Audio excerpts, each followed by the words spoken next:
I'm really, really pleased to be with you this morning because I want to have some fun. Yeah. Right? Yes. You guys have been pretty serious for the last 2 weeks, right, class? So some of the things we're going to do today, I want you to have fun with it. We're going to talk about leadership, but leadership is also about bringing light to your organization, bring light to other people, showing them that you are the example. And what I want to talk about today is what I call the difference between Beatership and Feedership. And my mission as a speaker is to abolish Beatership and to foster Feedership. Now, what does that mean? Well, let me ask you. When I say that a leader is a beater, what does that mean to you? Have you ever worked for a beater? What did they do? I'm not talking about physical, okay? Yes? Somebody who steps on my toy. I'm sorry, what? Somebody who steps on my toy. Somebody who steps on your toes, right? Yeah. On your toys? Yeah. Oh, on your toys, okay, all right, yeah. They shout and scream, too much shout. They shout and scream to get you to do things, right? And they draw on your energy. They draw your energy. Now, they think they're motivating you, but what they really do, they really what? They suck your energy dry, don't they? What else?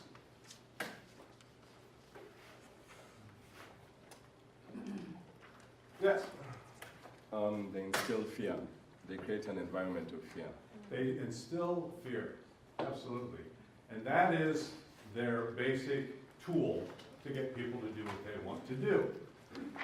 Feedership, on the other hand, is about leaders who believe that if they help their people develop, if they invest in their people, if they empower them, if they encourage them, if they engage with them, they will become intrinsically motivated instead of extrinsically motivated.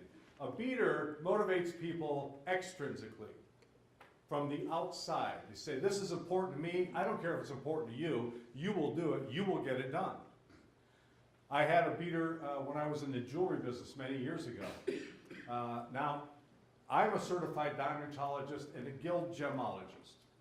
My supervisor's credentials, the guy who oversaw me, was that at one time, before he got into the jewelry business, he was a pool shark. Everybody know what a pool shark is? The game of pool? Or billiards, maybe you call them? He was a professional hustler. That's what he did.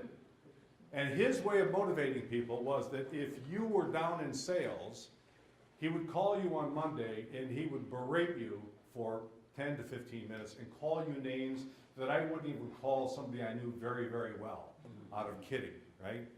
And I went through about 3 months with this guy, and I finally said I can't take it anymore. And so my employees were frustrated too because we were doing the best we could. Every week they became more demotivated because he was all over them. I knew I had to do something, so I said, okay, listen, there were about 4 or 5 of them in the office in this particular Monday morning when he called in. And I said, when Mr. Hanish, that was his name, calls, I don't want you to pay any attention to what I say to him because you're going to hear me. And they said, well, okay. So he called up and he said, Hardy, he never called me by my first name. Hardy, where are you in your sales figures this week? I said, well, we're down about $1,000, sir. And I said, and before he could get started on me, I said, I'll tell you what, I'm sick and tired of it. These people in this store are absolutely stupid. They don't know how to do anything. They don't sell. They're lazy. I said, I'm just ready to fire the whole bunch. That's what I'm going to do today. I'm going to fire the whole bunch. Now, my employees are standing there going, what? And what he did was he said, well, wait a minute, Mark. Just calm down. Things are going to get better. Don't worry about it. We know you got it in you. We know your team has got it. Don't do anything rash. You know, just take it easy and just do the best you can. I said, all right, thank you. And I hung up. And I thought, that's how you handle this idiot. And I would do that every week we were down. Now, after about 2 months of that, I got tired of playing the game, and I just walked in and I said, I'm done. I can't deal with you anymore. I am out of here. And he said, well, why? I said, because quite frankly, you are the worst boss I've ever had in my life. Wow.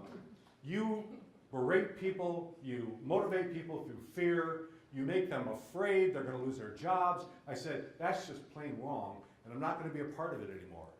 And he looks at me, now, honest to goodness, this is what he said. He said, that's the spirit. I said, what are you talking about? That's the spirit. Now you're fighting. He goes, that's the kind of, I'm so glad you said that to me. I'm like, this guy really is an idiot. I said, well, that's not going to get me to stay. So I left, okay? So we've all had beaters. The question is that the kind of leader we want to be?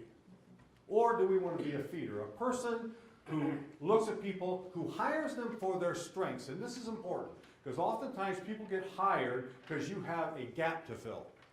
Not because that person has a strength in that gap, but you just need a body in that gap.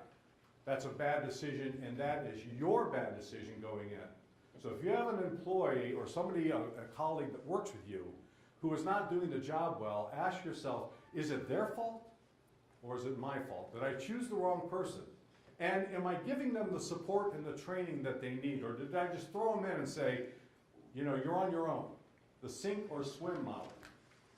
So, here's something I go by that I learned from my father, and we've talked about this. If you lead people through fear, you will have little respect. If you lead people through respect, you will have little to fear.